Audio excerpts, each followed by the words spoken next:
We now return to An Evening with Adam.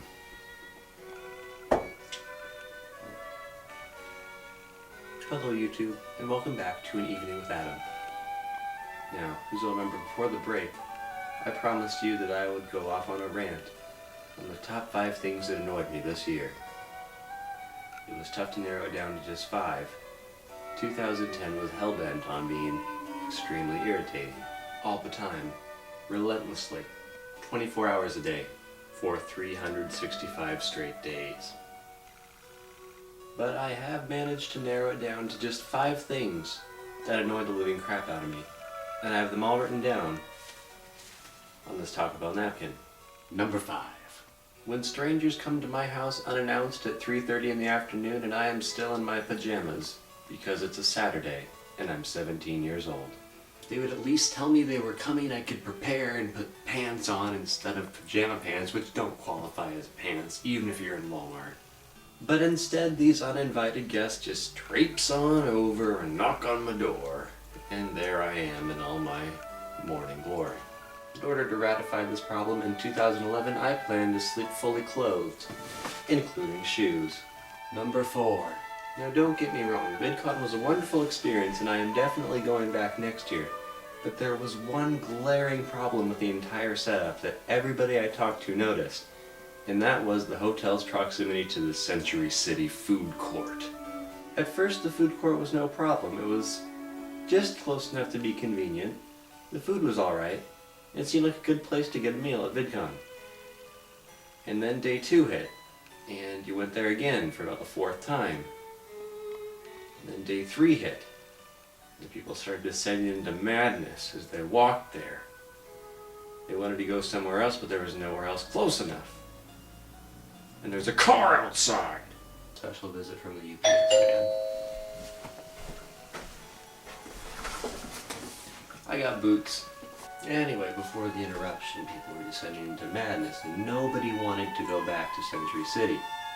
So people simply stopped eating. Hopefully VidCon 2011 will do something to solve this problem, either catering or just blowing the place up. Number 3.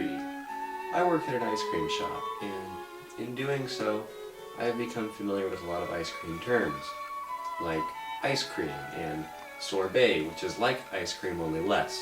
I've also become familiar with the names of various candy bars like Snickers and Twix, anything you could imagine. But there is one candy bar that drives me nuts.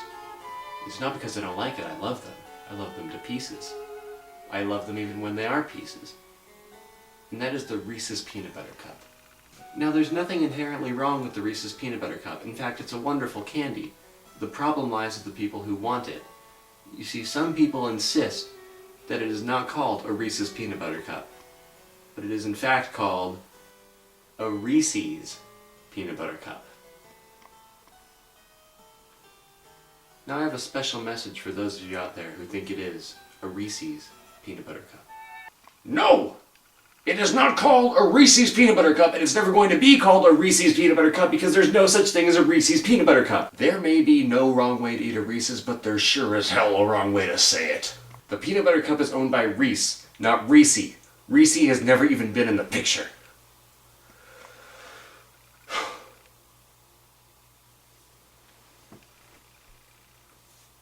Number 2.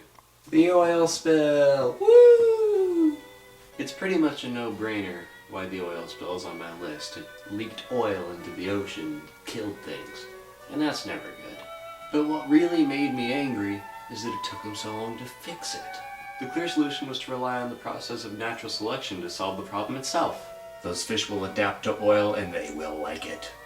And now, my friends, we have arrived at the number 1 most annoying thing about 2010. It's been a long journey, full of aggravation. But here we are. And now, my number 1 most annoying thing about the year 2010. The song Stuck Like Glue by Sugarland. I'm not one for exaggerated Glenn Beck-like comparisons, but it really is like Satan and Hitler got together and said, hey, let's write a country song. If you can honestly get through the entire thing without your IQ dropping a little bit, I salute you. Unless your IQ is already low enough because you've listened to it so many times, in which case, I salute you. As I have previously stated, 2010 was a fantastically irritating year, and I cannot wait to see the annoyances that 2011 will bring upon us. That's all for tonight. I'm your average Adam. Have a nice night.